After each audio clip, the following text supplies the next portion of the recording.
So this popped up on my For You page for YouTube. Haha. This called YouTube's darkest channels, like basically darkest YouTube channels.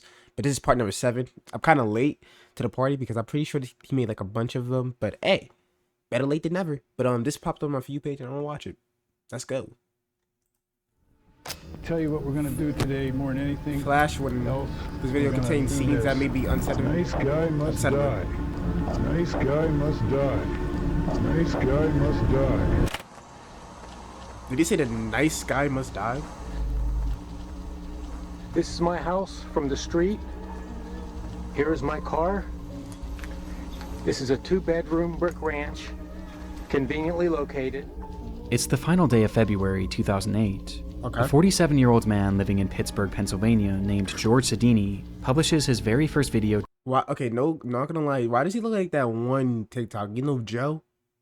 I forgot his last name, but he looks like Joe. if y'all know, y'all know.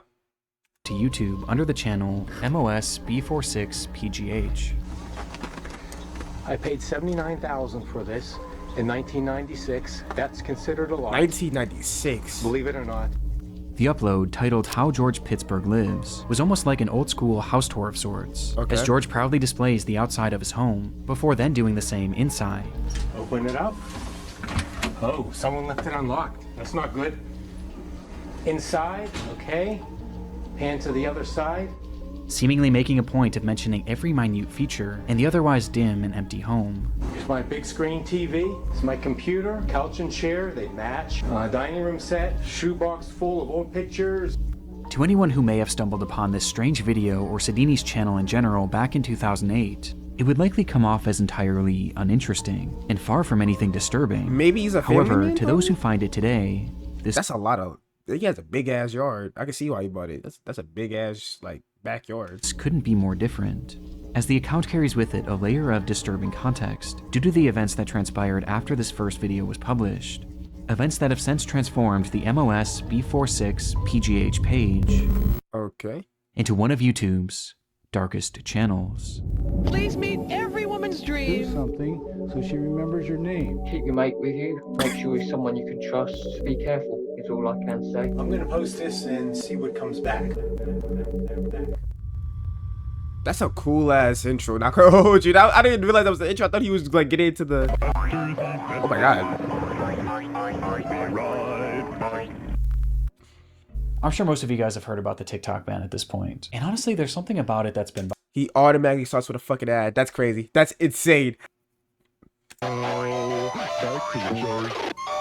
to the show? Oh, wow. Little hallway, 2 bedrooms. 2 bedrooms. To the right is my bedroom. Without any context, So it's he's hard a to know family what the man. purpose of George Sidini's first video was, if it even had one at all. The entire thing just felt so random. But within the footage itself was one clue that hints at the fact that George actually had a very specific reason for uploading this, with that clue coming in the form of a book on his coffee table. Okay, come over here. There's some reading material that we're all familiar with. It was called How Office to Date Young Politics? Women for Men Over 35, which was about Hey, yo. Okay, maybe he means by young woman like 25, 25, 26 maybe. That's probably the case. I hope that's the case. I pray that's the case. as creepy as it sounded. My first guest today is a 51-year-old bachelor who says if you're a single woman over 30, you're a dating has-been. Please meet every woman's dream, Don Steele. 51, my nigga?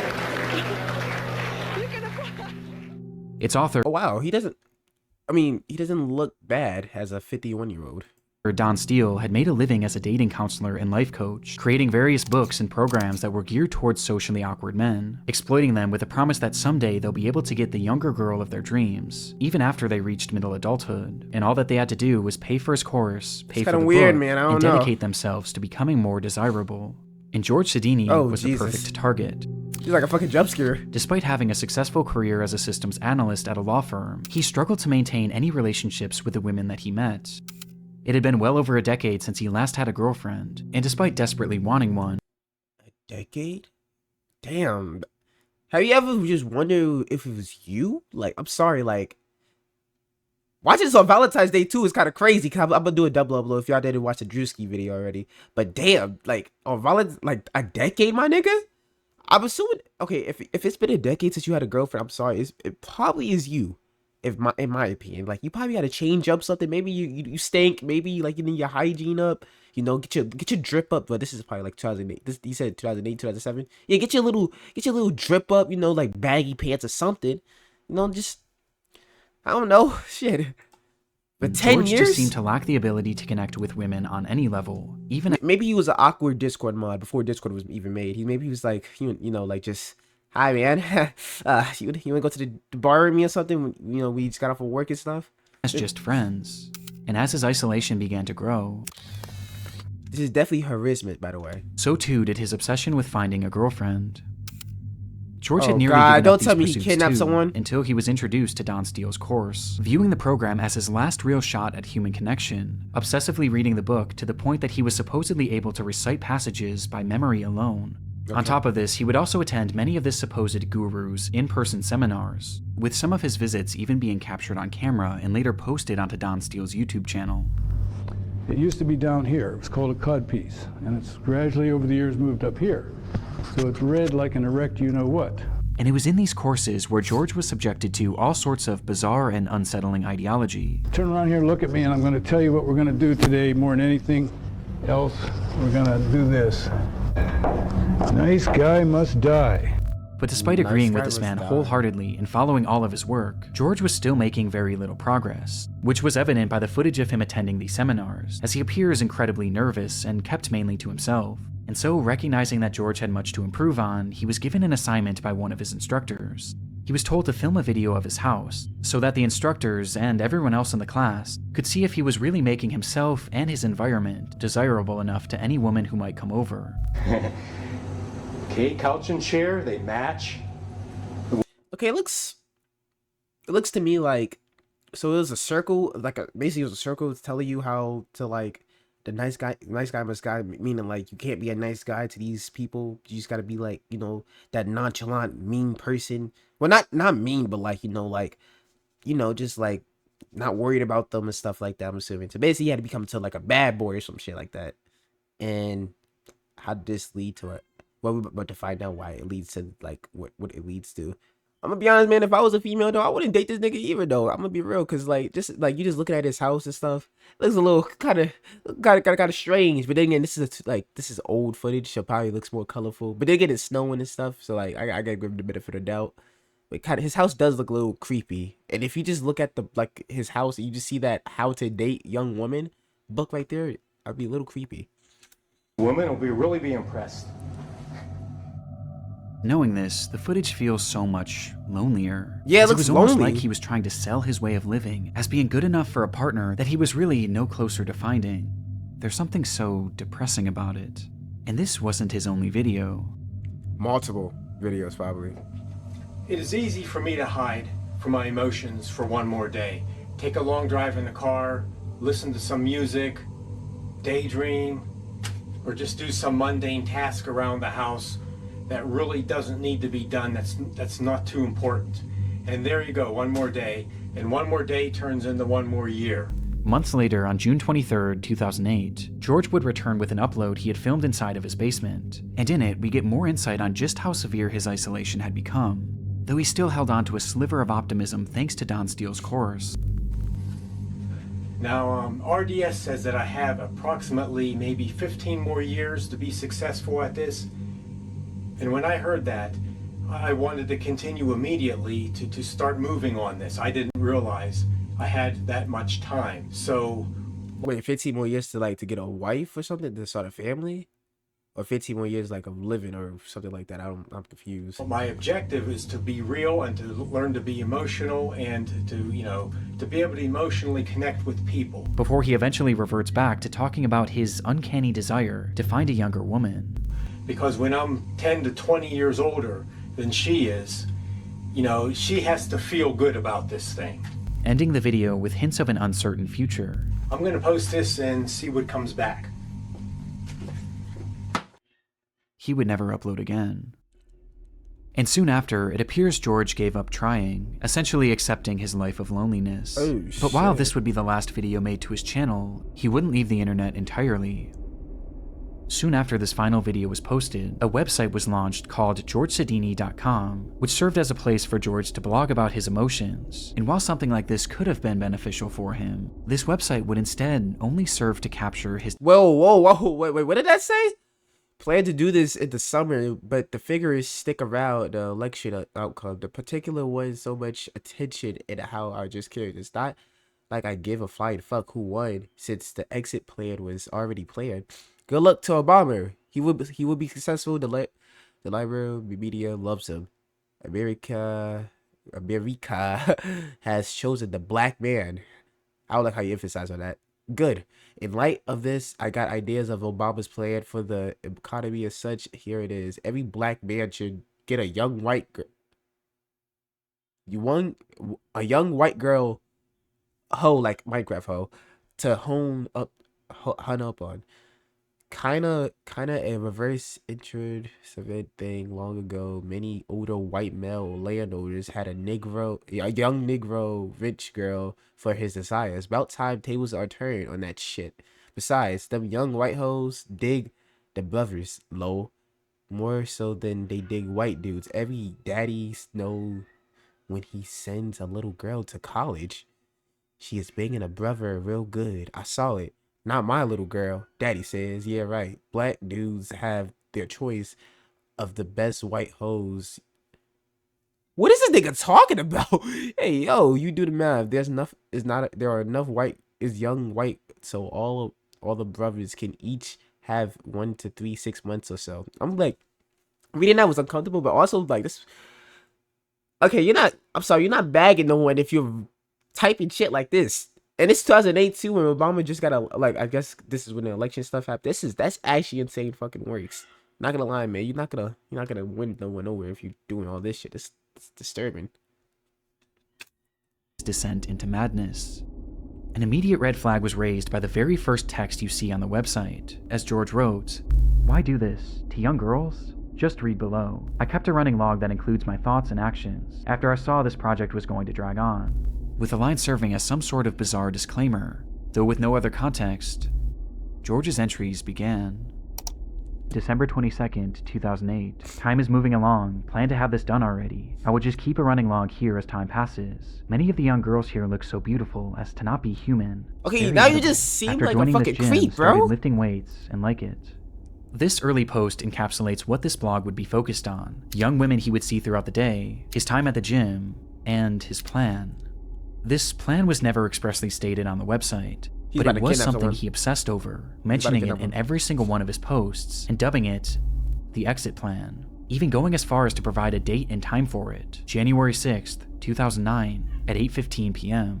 Before this day would come, however, he would provide further insight into just how lonely he was. Moving into Christmas again, last Christmas with Pam was in 1983. Who knows why? I'm not ugly or too weird. No sex since January 1990 either. I was 29. 1990? God, when was Tinder invented? Was it like 2000? It was like 2012 or some shit. I don't know, but what was Tinder in like the 1990s, my nigga? Nigga, go to the club. Maybe that's why. You was probably in a fucking house or some shit doing like, I don't know, being weird, fucking doing your little diary shit, nigga. And plus, why? Why are you writing about this? Oh, go out like to a club or something. Try to meet a girl. Like, go out to events. You ever try that? Jesus. Just talking on the internet. Talking on the internet is not making it any better because you're just being weird. No shit, over 18 years ago. I actually look good, I dress good, am clean shaven, bathe, touch of cologne, yet 30 million women reject me. Over an 18 or 25 year period. That's how I see it. 30 million is my rough guesstimate of how many desirable single women there are. With several other posts of the same nature, the day eventually came for his big exit plan, January 6th, with George writing one message that afternoon.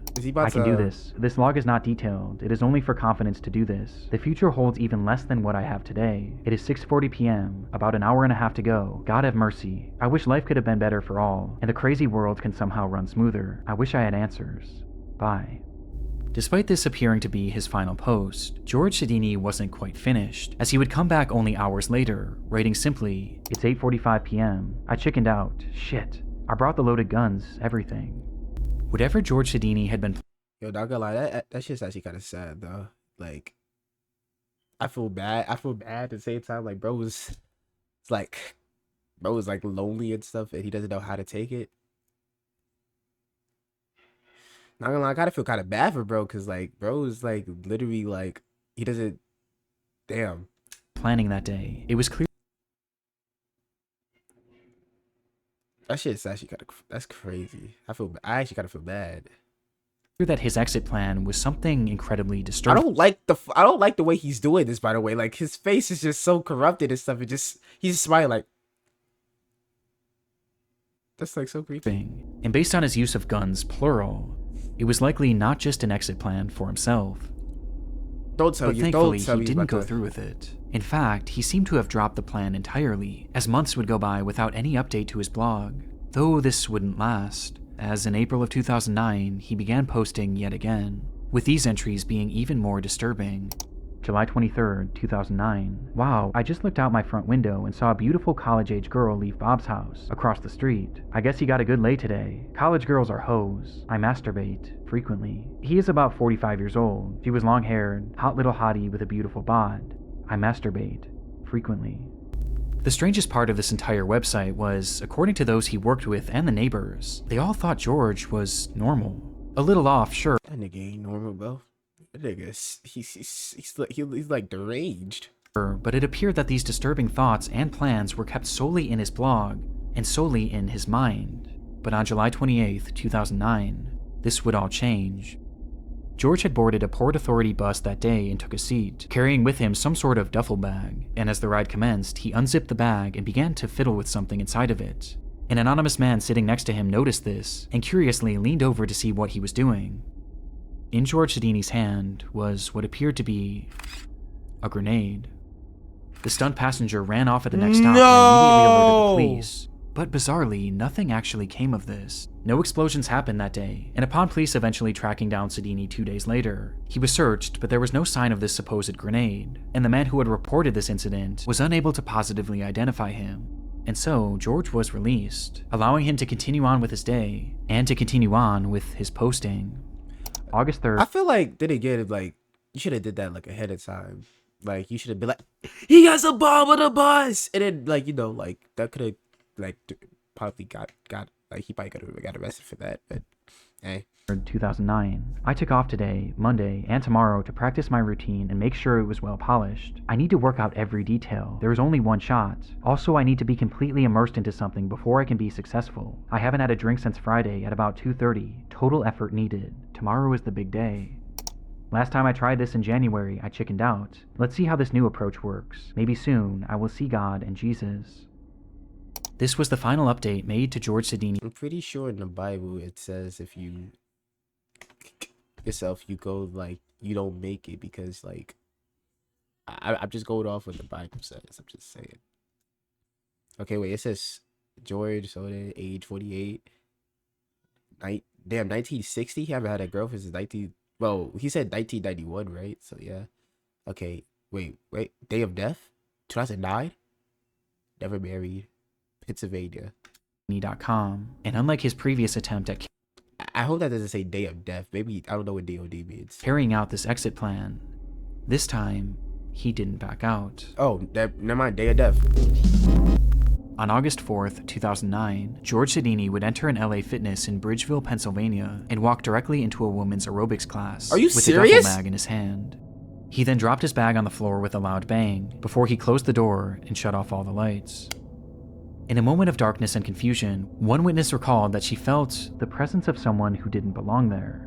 Before total panic would ensue, everyone was just screaming so loud. At first, I didn't even think shots were being fired. It was so surreal. At that moment, George Sidini had brandished 2 guns from his bag and opened fire on the group of 30, all of whom were serious? women, which was entirely the point. In that dark, cramped room, George would discharge his weapon 52 times, striking 12 different women and then himself.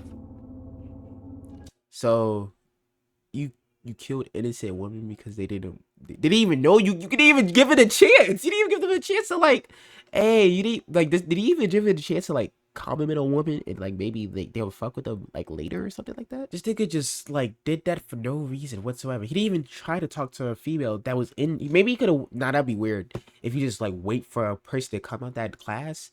But then again, you could have like just like, you know, play it off. Be like, oh hey, I got your name or something, like you look cute or something like that. Did he even try to flirt with her?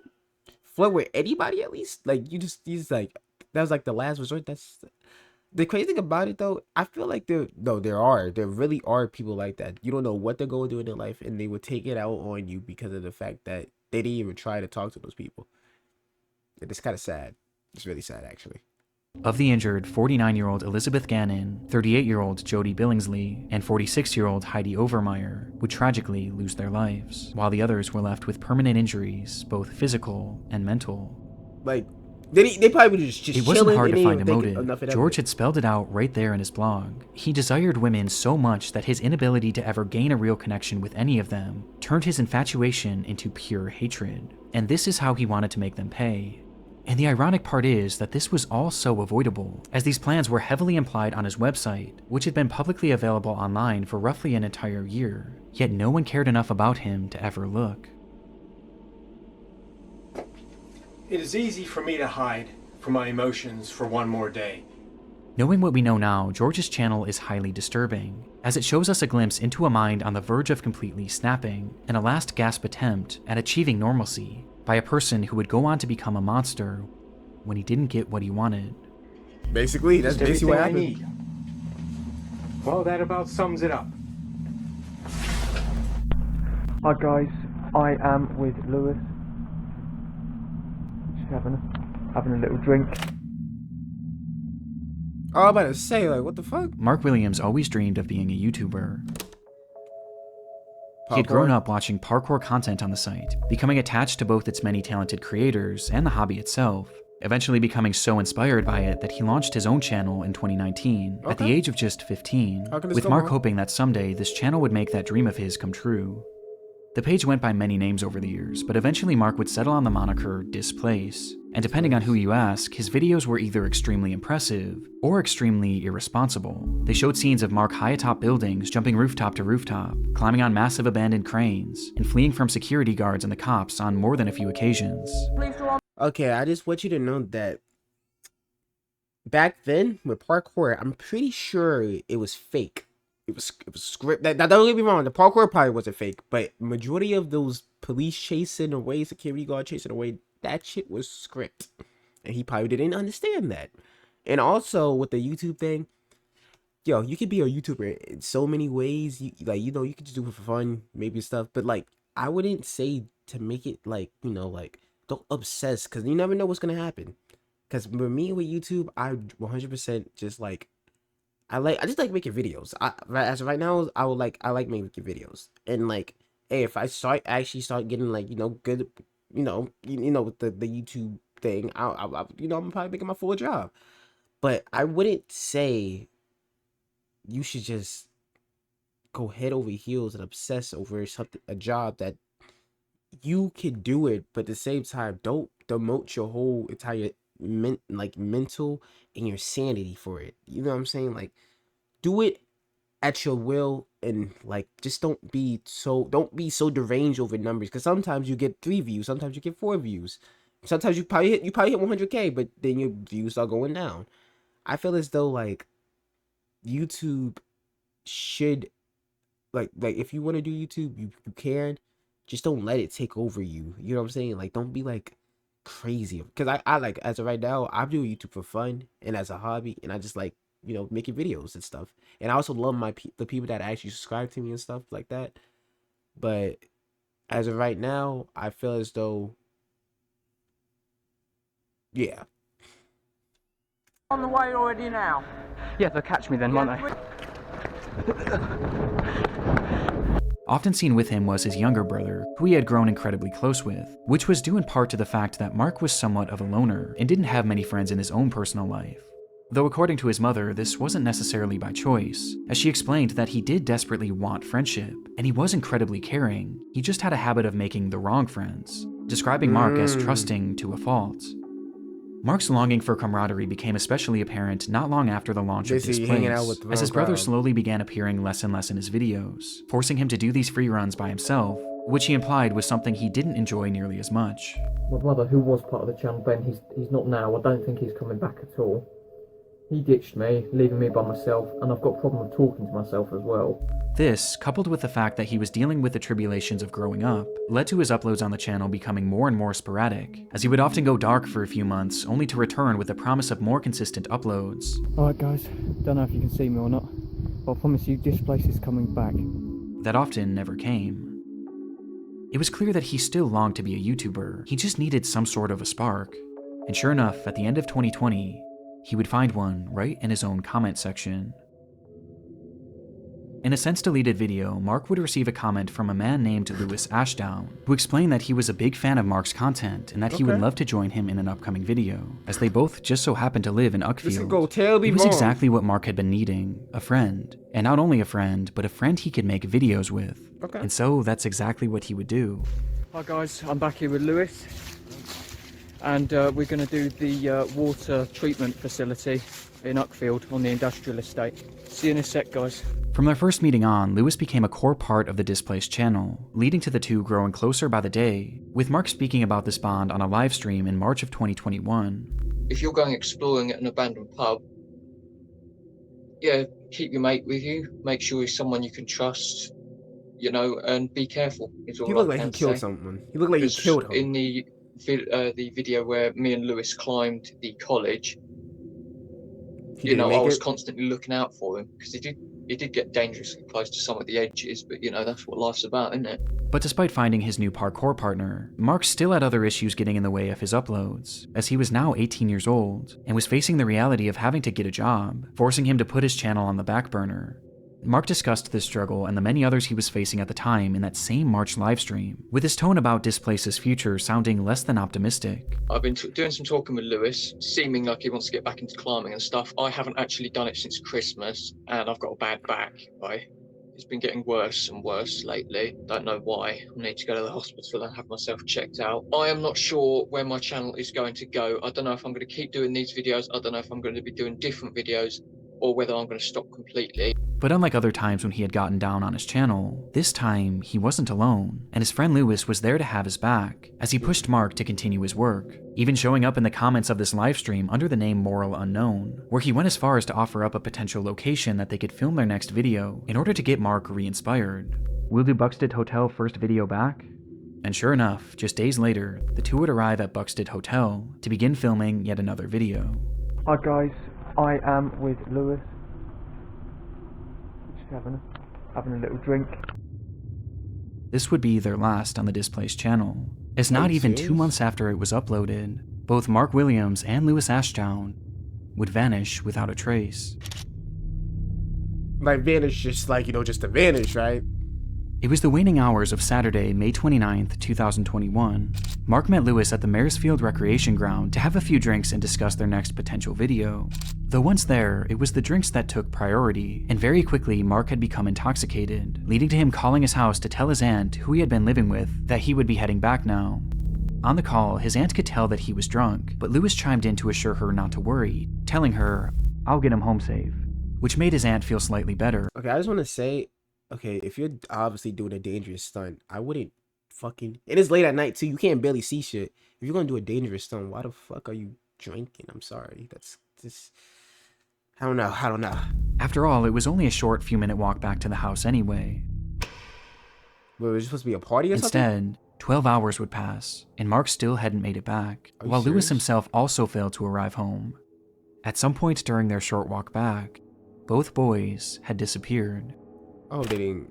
They were reported as missing the very next morning, and the area they were last in was combed thoroughly, though very little was uncovered. Around them had been large pockets of forest and murky bodies of water, leading to some questioning if perhaps the boys had gotten lost, or even had fallen into the water. Though regardless of the theories, as a full 24 hours passed, many began to fear the worst, until something strange happened.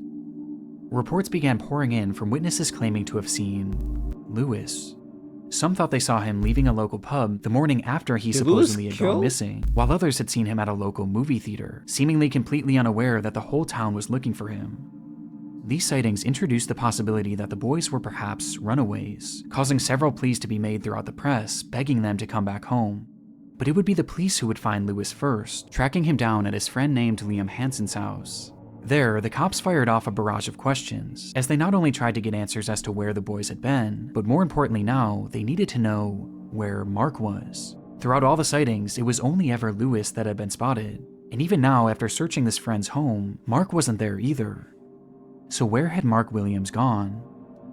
Well, Lewis himself offered very little, outright refusing to speak on the boys' whereabouts. But his friend Liam wasn't so quiet, as when he was questioned separately, he claimed to know exactly what had happened on the night of May 29th, 2021, the day in which both boys had disappeared.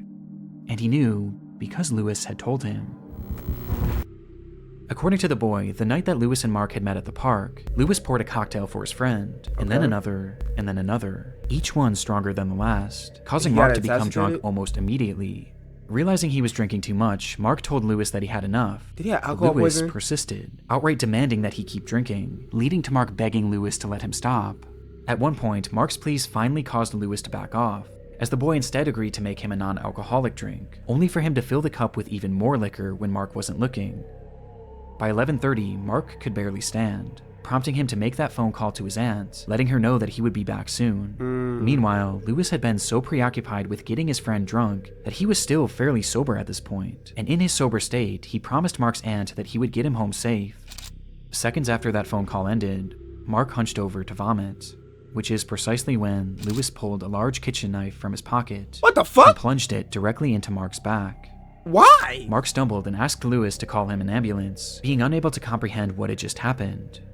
To which Lewis responded by laughing, before doing it again, and again, and again. Why, though? This is what Lewis had told Liam in the days after the alleged attack, but as Liam recounted this story to the police, he made it clear that this wasn't just a tall tale, as he had actually seen it for himself. When Lewis had told him the story, he pulled out his phone and put it up to Liam's face, revealing that he had filmed the entire ordeal. And sure enough, when police searched Lewis's devices, they would find that footage, though it was far worse than they ever could have imagined. On Lewis Ashdown's cell phone were 7 total videos depicting the attack, with the footage spanning nearly an hour in total, during which Mark had been stabbed 107 times, on top of having a number of other sadistic things done to him. And all the while, it was said that Lewis was giggling manically. Nigga, what? When asked about what he had seen in those recordings, Liam provided further detail on just how awful the attack was, recounting that he ripped Mark's eyes out. Proper psychotic stuff. I was going into shock. I was shocked how he came out with it. I wanted to run and tell someone.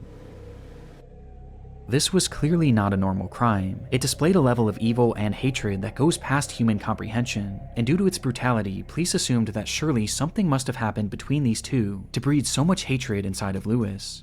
But according to Lewis, this wasn't actually the case. Do that out of Instead, he stated that he had simply found Mark to be annoying, and that he had been wanting to kill him for some time because of this, and had just been waiting for the right moment. You could have just left him alone, man. You could have just went back home and just call it a day. You didn't have to do all that. You said, okay, man, I'm done with the videos.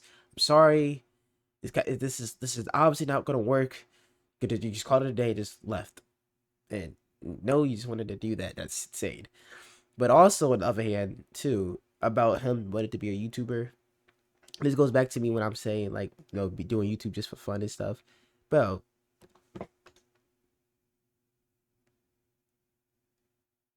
I feel as though YouTube can change your life, of course, but I also feel as though, like, you still need to have an income to, you know, make the videos better and all of that other stuff. Like, don't get me wrong, you still need, you can still do YouTube as your job and stuff, but at the same token, you still need that income to make your channel better and your quality and everything, because stuff gets old. Like, for instance, Windows 10 or something is gonna shut down, and we need to, like, say for instance, a lot of people have Windows 10 computers.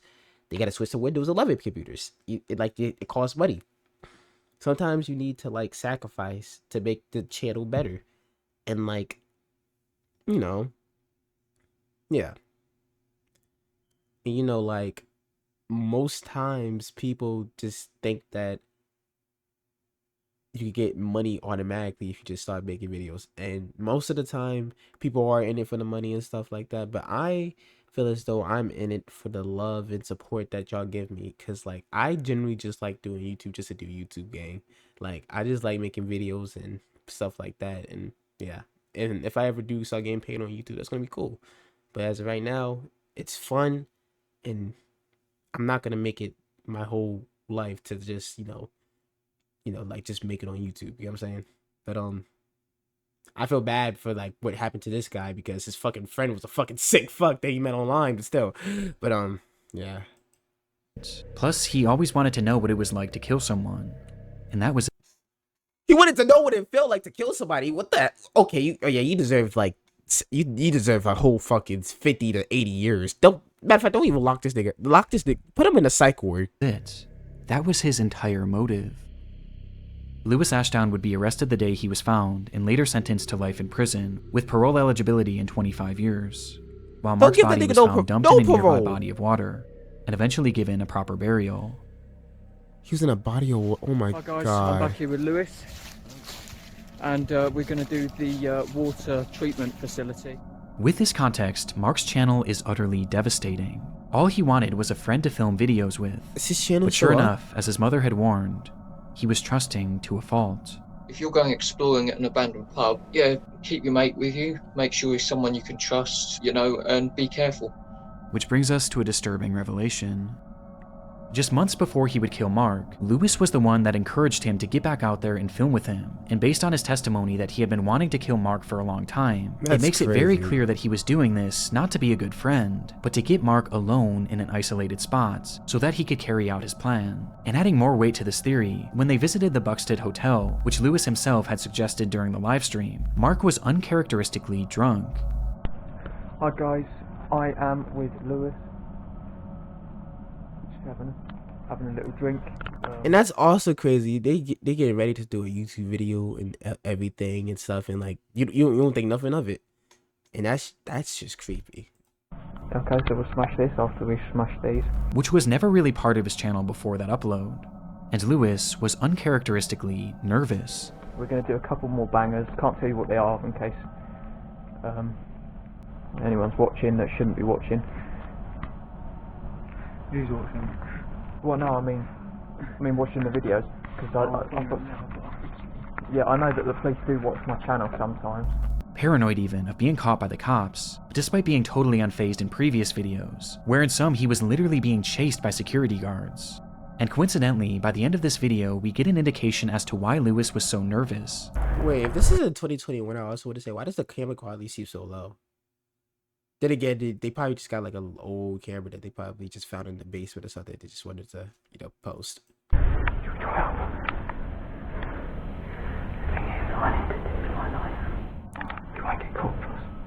Because he had been carrying a knife. That's the other thing too. Once you like, what the fuck you got a knife for? What do you need a knife for?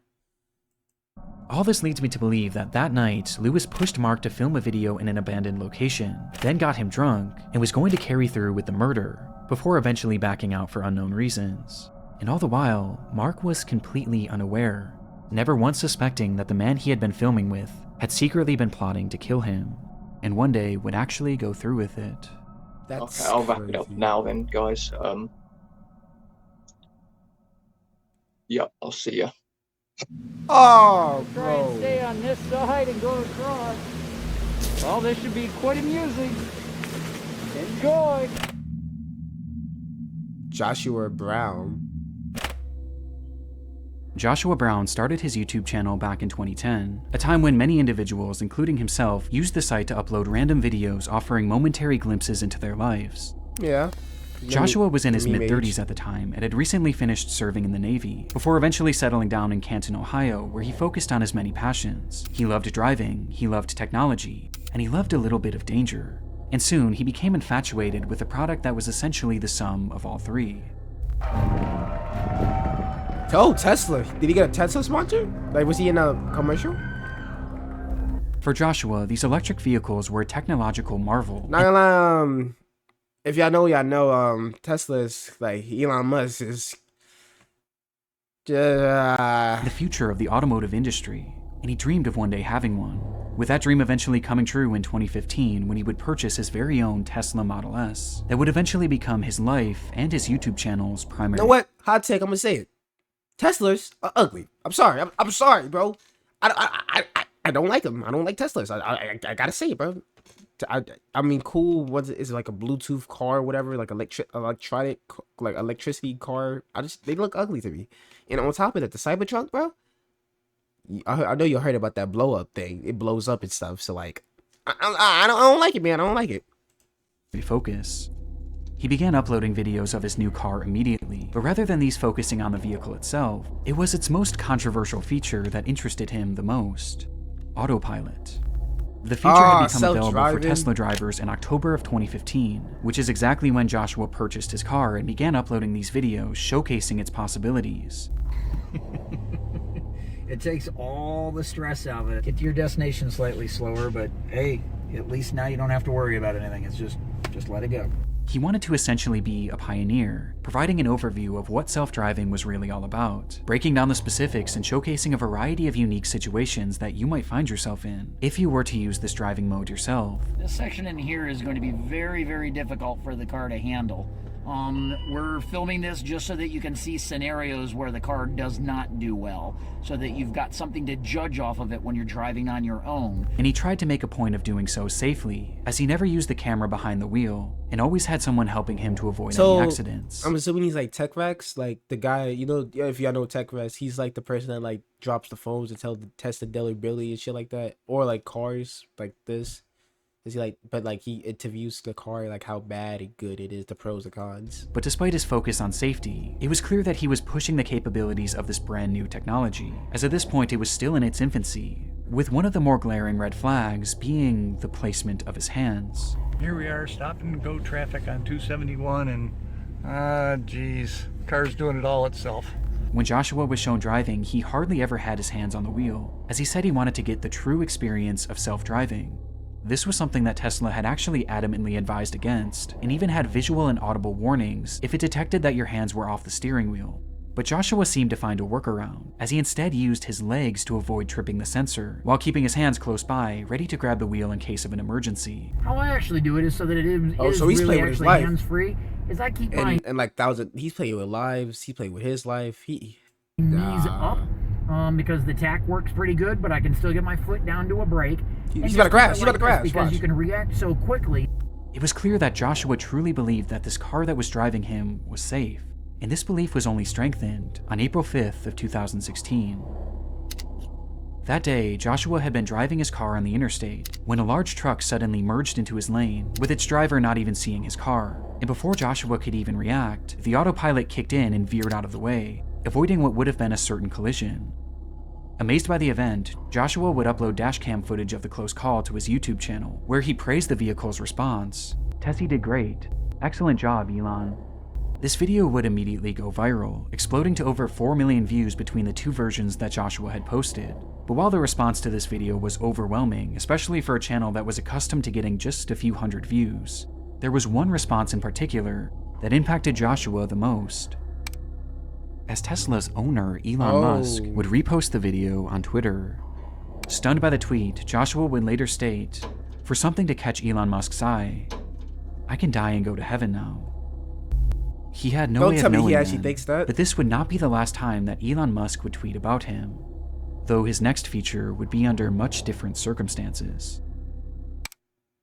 Our condolences for the tragic loss. It happened just 1 month after Joshua Brown's video had gone viral. He was driving on Highway 27 on a clear sunny day at approximately 4 p.m. With open road ahead, Joshua turned on his trusted autopilot, and it stayed in autopilot mode for over half an hour, as at this point, his trust in the car was higher than ever, causing Joshua to seemingly lose focus on the road, as he was quickly coming up on an intersection where a massive 18-wheeler had been turning left, blocking Joshua's entire lane. Joshua was seemingly so unfocused that he didn't even notice it. Even stranger, the car itself didn't detect this either, despite the entire trailer being horizontal in their lane. This was due to its pure white body, as the sun was shining so brightly against it that, for whatever reason, it became invisible to the self-driving AI. And with neither Joshua nor the car registering the danger that they were in, the vehicle would strike the trailer going 74 miles per hour.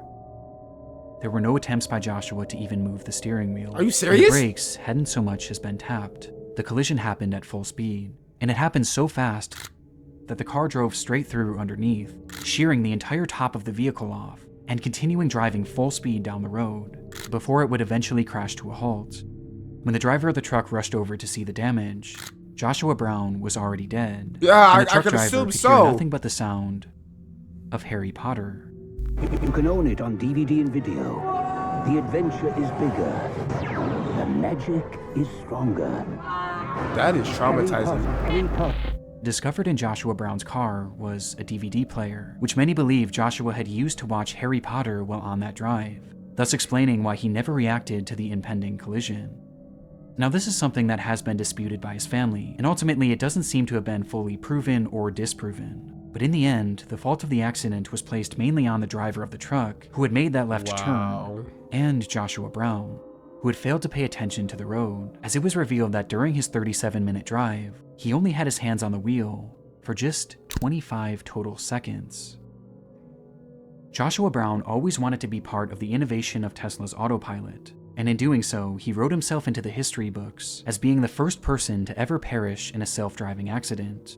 And while this is no doubt a tragedy, his death has led to numerous safety improvements and a better understanding of the self-driving technology that he had given his life to study.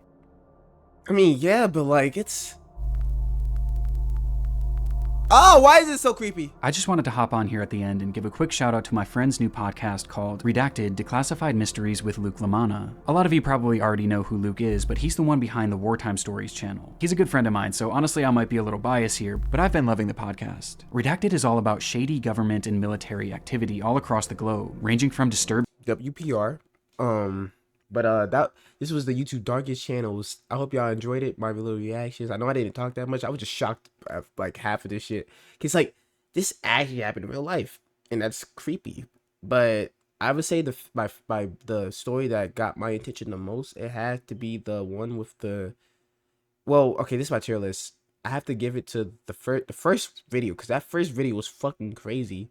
He aired out a whole gym just because he couldn't talk to like a female. That's insane works. But I hope y'all like the video, like, subscribe, and share this with your friends, and peace. Also, happy Valentine's Day. That's the kicker. Yeah.